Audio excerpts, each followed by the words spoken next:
কি রে, স্কুলটা এত ফাঁকা ফাঁকা লাগতেছে কেন? হ্যালো, কি ব্যাপার? হ্যাঁ, ছাত্র কোথায়? ছাত্র নেই? এই দুষ্ট আমি গোসুতকে বস, এটা স্কুল। ওয়ালাইকুম আসসালাম।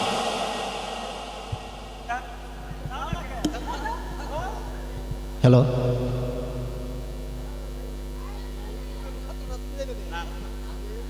তাজেল, কি স্যার?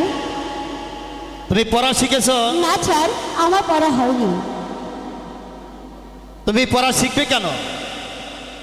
তুমি হলে বাদশার ছেলে মেয়ে, তোমাদের কিছুতেই লেখাপড়া হয় না।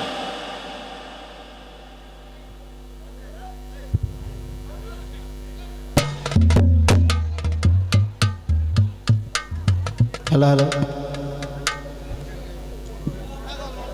নমস্কার মাস্টার মশাই, নমস্কার।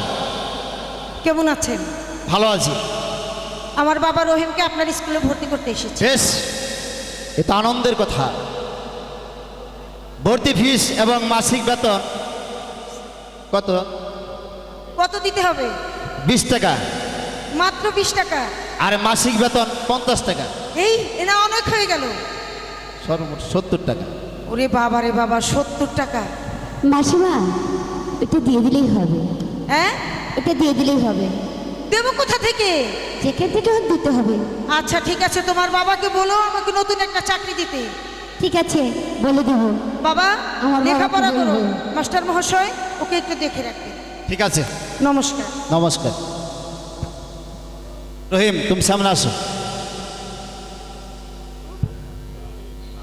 শোনো রহিম, তুমি এই স্কুলে ভালোভাবে লেখাপড়া করবে। আর আর আমি হলাম এই স্কুলে সাইদ বাদশার বেতনভোগী মাস্টার। সাইদ বাদশার আদেশ, তোমাকে দেখে অনেক অনেক আনন্দ হয়েছে। তাই তাই সাইদ বাদশা বলেছে, আগামীকাল তোমাদের স্কুলে আসতে হলে জরির জামা এবং উড়িয়াবাজ ঘোড়া নিয়ে স্কুলে আসতে হবে, নতবা তোমাকে ক্লাসে ঢুকতে দেওয়া হবে না। যাও, আজ তোমাদের সকালেরই ছুটি। স্যার, ছুটি?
আয় উড়িয়াবাজ ঘোড়া কিনে নিব